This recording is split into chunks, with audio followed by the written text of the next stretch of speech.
Bonjour, alors voilà, vous êtes dans la bibliothèque d'ACP France.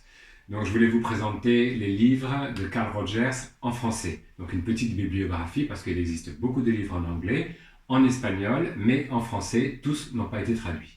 Donc voici, il existe à peu près une dizaine de livres qui ont été traduits en français. Le premier, La relation d'aide et la psychothérapie, 1942. Donc c'est un des premiers livres importants de Carl Rogers.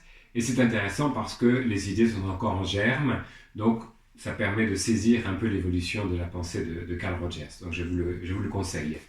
Ensuite, le développement de la personne, c'est vraiment le livre le plus célèbre de Carl Rogers, qui se lit très très bien, c'est sans jargon.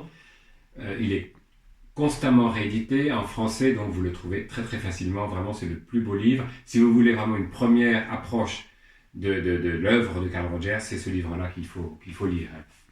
Ensuite, psychothérapie et relations humaines. Théorie de la thérapie centrée sur la personne. Alors en fait, ça c'est un livre très technique, c'est-à-dire très théorique, plus exactement. Donc ça c'est pour les passionnés, pour ceux qui aiment la théorie, qui aiment les arguments, qui aiment les déductions logiques. Psychothérapie et relations humaines, donc aux éditions ESF. Il vient d'être réédité, ça faisait des années qu'il n'existait plus en France. Alors, à partir des années 70, Carl Rogers s'est intéressé à d'autres domaines. Alors, le premier domaine, c'est évidemment les relations de couple, avec ce livre, Réinventer le couple. Intéressant. Les années 70. Pour moi, il a un petit peu vieilli, mais je pense qu'on trouve quand même certaines idées sur les relations interpersonnelles au sein du couple. Intéressant. Ensuite, alors, Carl Rogers, à partir des années 70, s'est beaucoup intéressé au groupe. Il est l'initiateur de ce qu'on appelle les groupes de rencontres. Donc, il a écrit un ouvrage là-dessus qui est absolument passionnant pour ceux qui veulent faciliter ou animer des groupes.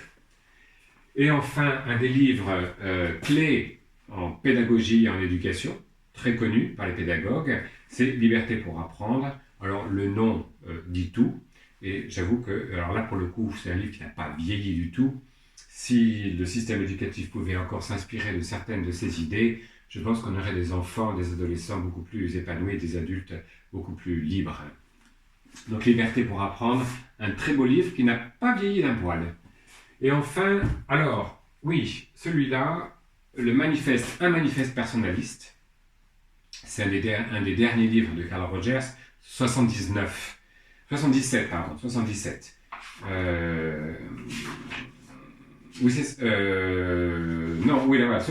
en anglais et 79 en français pour la première édition. Sous-titre, Fondement d'une politique de la personne. Ça dit bien ce que ça veut dire. C'est le testament idéologique, politique de Carl Rogers sur l'approche centrée sur la personne. Le titre en français est un peu trompeur. Le titre en anglais, c'est On Personal Power, c'est-à-dire le pouvoir personnel. Et c'est exactement l'idée de Carl Rogers, que chaque individu puisse découvrir son propre pouvoir d'exister, d'être dans le monde. Vraiment un très, très, très beau livre. Enfin, tout récemment, cette anthologie d'articles de Carl Rogers, sous donc la direction de Kirschenbaum, qui est le biographe de Carl Rogers, et de Valérie Anderson, qui a été la conseillère technique d'ACP France dans les années 2000. Donc, une série d'articles qui ont été traduits en français, donc un très beau recueil de textes inédits, qui n'avait jamais été traduit en français. Donc ça, c'est un très très bon livre. Et enfin, alors voilà, ça c'est pour les livres en français de Carl Rogers.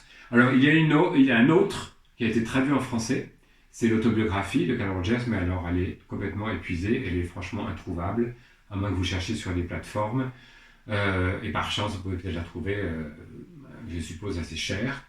Mais je voulais quand même vous parler, pour ceux qui aiment la thérapie, qui aiment les enfants et qui s'intéressent à la psychothérapie avec les enfants, ce petit livre, Dips, c'est l'histoire d'une psychothérapie rogerienne avec un enfant, Axeline, le docteur Axeline étant une des élèves de Carl Rogers. Donc elle a décrit, séance après séance, le processus de thérapie avec ce petit garçon Dips. très très intéressant. Voilà pour les livres en français. Sinon, il y a des livres en anglais. Et ceux qui lisent l'espagnol, vous avez encore également plus de traductions qu'en français. Donc, n'hésitez pas à aller regarder sur les plateformes pour trouver des traductions en espagnol. Vous aurez plus de choix. Voilà pour cette bibliographie en français. À très bientôt. Au revoir.